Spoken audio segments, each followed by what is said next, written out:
নমস্কার, আমি অয়ন। একই কাণ্ড, কাজল শেখ কোন কলকাঠিতে কুপকাত। অনুব্রত মণ্ডল আর কাজল শেখের সাপে নেউলে সম্পর্ক, এটা সর্বজন বিদিত, আজ থেকে নয়। বীরভূমে এই নিয়ে তৃণমূলকে পালাবদলের আগে বহু কাঠখড় পোড়াতে হয়েছে। অনুব্রত মণ্ডল দুর্নীতির দায়ে যখন তিহাড় জেলে চলে গেলেন, তখন অনুব্রত মণ্ডলের জায়গায় কাজল শেখ যথেষ্ট একেবারে জাঁকিয়ে বসেছিলেন। কিন্তু সেই কাজল শেখকে আজকে ইস্তফা দিতে হলো জেলা পরিষদের সভাধিপতি পদ থেকে। একটা জেলার জেলা পরিষদের সভাধিপতি পদ থেকে পদত্যাগ করেছেন কাজল শেখ, এটা কোনো ইস্যু নয়। ইস্যু হচ্ছে বীরভূমে কি খেলাটা চলছে। অনুব্রত মণ্ডল, যিনি একেবারে মিতভাষী হয়ে গিয়েছিলেন কয়েকদিন আগে, অর্থাৎ তিহাড় জেল থেকে ফেরার পরে, অনেকে বলছিলেন তার প্রভাব কি একেবারেই গেছে, তিনি কি আর তৃণমূলে সেই প্রভাব বিস্তার করে খেলাটা খেলতে পারবেন। সেই অনুব্রত মণ্ডল কি এমন খেলা খেললেন, নাকি বিজেপি খেললো, কাজল শেখকে ইস্তফা দিতে বাধ্য করালো হলো। আসলে অনাস্থা প্রস্তাব এনেছিল তৃণমূলের 51 জন সদস্য। সেই 51 জনের মধ্যে 19 জন তৃণমূল সদস্য, তারা প্রস্তাব এনেছেন কাজল শেখের বিরুদ্ধে। কাজল শেখ আগামীকাল অনাস্থা ভোটে হেরে যাবেন, এটা ভবিতব্য, এবং সেই কারণে আগে ভাগে কাজল শেখ ইস্তফা দিলেন। কিন্তু এর পেছনে খেলাটা বিরাট বড়। অনুব্রত মণ্ডলের সঙ্গে কাজল শেখের বিরাট খারাপ সম্পর্ক, আবার বলছি। কিন্তু অনুব্রত মণ্ডল এবং কাজল শেখ দুই ভাইকে যখন আমরা দেখলাম নব তৃণমূলে, তখন একটু অবাকই হয়েছিলাম। তখনও মনে হয়েছিল একই কাণ্ড। নব তৃণমূলে পিঠ বাঁচাতে, অনেকেই বলছেন পিঠ বাঁচাতে যোগ দিয়েছেন অনেকে, তার মধ্যে কাজল শেখ, অনুব্রত মণ্ডল, এক ঘাটে জল খাচ্ছেন অনুব্রত মণ্ডল এবং কাজল শেখ। তখনও অবাক হয়েছিলাম। কিন্তু দেখা গেল যে না, সেই সাপে নেউলে সম্পর্ক একই রকম আছে। খেলাটা কি হয়েছে? সূত্র মারফত জানা যাচ্ছে যে জগন্নাথ চট্টোপাধ্যায়, উচ্চশিক্ষামন্ত্রী, তার লবির মধ্যেই এই ধ্রুব সাহা সহ বিজেপির জেলার শীর্ষ নেতৃত্ব ছিল। কিন্তু জগন্নাথ চট্টোপাধ্যায়ের কাছ থেকে নাকি ধ্রুব সাহারা এবং আরও অনেক বিজেপির জেলা নেতৃত্ব, তারা আলাদা হয়ে গেছেন। এবং তারপরে এই 51 জনকে সোমবার মাঝরাত নাগাদ খবর পাঠানো হয় মঙ্গলবার বৈঠকে বসার জন্য। কোথায়? মাসানজোরে। সূত্র মারফত জানা যাচ্ছে মাসানজোরে অত রাতে খবর পাওয়া, তারপরের দিন যাওয়া অনেক জেলা পরিষদের সদস্যের পক্ষে সম্ভব হয়নি, কারণ অনেকেরই গাড়ি নেই। যাদের গাড়ি আছে তারা চলে গেছেন। এলাহি খানা পিনার বন্দোবস্ত হয়েছে, এবং সেখানে সূত্র মারফত জানা যাচ্ছে যে অনেকেই নাকি বলেছেন ধ্রুব সাহা যে এটা হুমকির মতো, যদি আপনাদের মনে হয় তাহলে হুমকি ধরে নিন। এই যে এত এলাহি খানা পিনা হলো, সব কিছু হলো, আপনাদের জন্য খরচ হলো, আপনাদের কাজল শেখের বিরুদ্ধেই সই করতে হবে, এবং আগামী দিনে ফিরে গিয়ে যেন ট্যাফও না হয়। হয়ে গেল। 19 জন তৃণমূল সদস্য সই করে দিলেন, অনাস্থা প্রস্তাব আনলেন। কাজল শেখকে রাখতে চাইছিল না বিজেপি, অনুব্রত মণ্ডলও চাইছিলেন না। এবার অনুব্রত মণ্ডলের কি ছক ছিল? জানা যাচ্ছে অনুব্রত মণ্ডলের ঘনিষ্ঠ বিকাশ রায়চৌধুরী, তাকে নাকি এই জেলা পরিষদের সভাধিপতি করা উদ্দেশ্য ছিল অনুব্রত মণ্ডলের, এবং নাকি অনুব্রত মণ্ডল ঋতব্রত বন্দ্যোপাধ্যায়কে দিয়ে শুভেন্দু অধিকারীকে রিকোয়েস্ট করান যে শুভেন্দু অধিকারী যদি জেলা নেতৃত্ব, বিজেপির জেলা নেতৃত্বকে বলে দেন যে না, অনুব্রত মণ্ডল, কেষ্টদা যা বলছেন একটু দেখো। অনুব্রত মণ্ডল ফিরে এলেন, কিন্তু অনুব্রত মণ্ডল ফিরে আসার পরেও সেই রকম নির্দেশ আসেনি। ধ্রুব সাহারা বলেছিলেন হ্যাঁ, সর্বোচ্চ নেতা হচ্ছেন শুভেন্দু অধিকারী, তিনি যদি কোনো নির্দেশ দেন আমরা নিশ্চয়ই ভেবে দেখব এবং সেই কাজই করব। তাহলে বিকাশ রায়চৌধুরী না হয়ে গেল। ধ্রুব সাহা বলেছিলেন নাকি যে আমরা জেলা পরিষদ চালাবো, জেলা পরিষদের সভাধিপতি কে হবে আমরা ঠিক করব, অর্থাৎ বিজেপি ঠিক করবে। অনুব্রত মণ্ডল তক্কেই ছিলেন।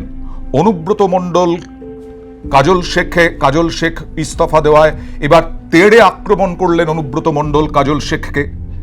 মেম্বাররা তো কেউ চায় না সবাইকে ওই ধরনের সভাধিপতি, হ্যাঁ, ওই জন্যই রিজাইন করতে বাধ্য করেছে মেম্বাররা।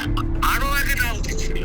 কোনো কাজকর্ম করে নাই, কোনো মেম্বারকে কাজ দেয় নাই, তারপরে অনেক দুর্নীতি, কাজ না করে পয়সা তুলে নিয়েছে, ব্যাপার আছে। আমি ওর সম্বন্ধে কোনো কথা বলতেই রাজি না, ওর নাম নিতে রাজি না। এবং বিজেপির আরেকটা বিষয় ছিল, একটা হচ্ছে কাজল শেখ, তাকে বসানো যাবে না, তাকে সরাতে হবে, তার বিরুদ্ধে প্রচুর দুর্নীতির অভিযোগ। এবং তার সঙ্গে সঙ্গে কাজল শেখ কোথায় যাবেন? নবতৃণমূলে যাবেন না মমতা তৃণমূলে যাবেন? কাজল শেখও প্রচণ্ড দোনমনায় আছেন, কারণ নবতৃণমূলে গেছেন বলে তাকে বালিশ চাটা থেকে আরম্ভ করে অনেক কিছু শুনতে হচ্ছে, গালিগালাজ নাকি। এবং মমতা তৃণমূলে যদি যান, আবার মমতা তৃণমূলের সঙ্গে ঘনিষ্ঠতা রাখার চেষ্টা করেছিলেন, কিন্তু সেখানেও ঝুঁকি আছে। কি ঝুঁকি আছে?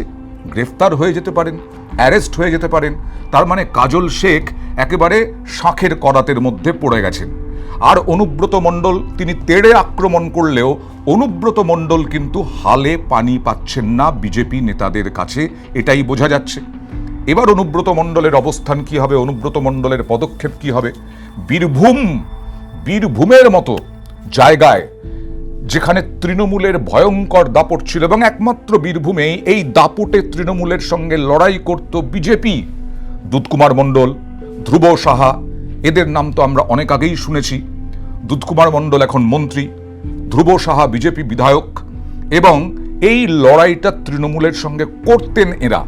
এখন ধ্রুব সাহারা এই পালা বদলের পরে অনেক প্রভাবশালী হয়েছেন, যার ফলে কাজল শেখকে সরাতে তাদের একদিনও সময় লাগছে না। কাজল শেখ এবার কি করবেন? কাজল শেখের ভবিষ্যৎ কি? কাজল শেখের ভবিষ্যৎ কি, সেটাই এখন সব থেকে বড় প্রশ্ন।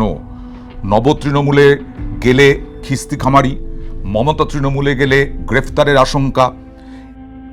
কাজল শেখ মনে করেছে যে ইস্তফা দেওয়া ঠিক, সেজন্যই দিয়েছে। কারণ জেলা পরিষদের সঙ্গে আমার কোনো সম্পর্ক নেই, আমি এটা নিয়ে বলতে পারবো না। তবে নিশ্চয়ই সেরকম পরিস্থিতি তৈরি হয়েছে যেখানে ইস্তফা দেওয়ার মতন জায়গা আসে, সেজন্য নিশ্চয়ই কাজল শেখ সেটা ডিসাইড করেছে। বা ইস্তফা ছাড়া আর কোনো অপশন ছিল না বলেই হয়তো বা, কারণ কোনোই জায়গা থেকে পুরো টার্ম কমপ্লিট না করে ইস্তফা দেওয়া, নিশ্চয়ই সেরকম পরিস্থিতি তৈরি হয়েছে। এবার অঙ্কটা কি দাঁড়ালো যে বর্ধমানের ডিভিশনাল কমিশনের কাছে নিজের ইস্তফাপত্র জমা দিলেন কাজল শেখ। তিনি দেখলেন যে আগামীকাল আরও অপমানিত হতে হবে, আগামীকাল তিনি হেরে যাবেন, তার থেকে বরং পদত্যাগ করে দেওয়াই শ্রেয়। বীরভূম জেলা পরিষদে মোট সদস্য সংখ্যা 52, তার মধ্যে 51 জন তৃণমূলের আর একজন কংগ্রেসের। তৃণমূলের এক সদস্যের মৃত্যু হওয়ায় তাদের সদস্য সংখ্যা এখন 50। রাজনৈতিক মহলের একাংশের মতে দলের সংখ্যাগরিষ্ঠ সদস্য তার বিরুদ্ধে ভোট দেবেন, এমনটা আন্দাজ করেই ভোটাভুটির আগের দিন সভাধিপতির পদ ছাড়লেন কাজল শেখ। এবার কি শুধু প্রশাসক, নাকি বিজেপির কোনো চেনা জানা, বিজেপির কোনো ঘনিষ্ঠ তারা আসলে জেলা পরিষদ চালাবেন? আর এই তৃণমূলরা কি বিজেপিতে যোগ দেবেন সরাসরি? সেই দিকেই এখন তাকিয়ে থাকতে হবে। কিন্তু এই বীরভূমে এক ঢিলে দুই পাখি মারা হয়ে গেল নাকি বিজেপির? অর্থাৎ কাজল শেখ একেবারে কুপকাত হয়ে গেলেন, কাজল শেখ প্রায় শেষই হয়ে গেলেন, ইতিই বলা যায় কাজল শেখের রাজনৈতিক জীবনে। আর অনুব্রত মণ্ডল, তিনি তৃণমূলে থাকবেন কিনা, নবতৃণমূলে গিয়েছেন, তারপরে তৃণমূলের সেই প্রভাবশালী প্রভাব থাকবে কিনা, সেই সব নিয়ে আলোচনার মাঝখানে আরও কি একা হয়ে গেলেন কেষ্টদা? এই নিয়েই চলছে এখন প্রচুর রকমের আলোচনা।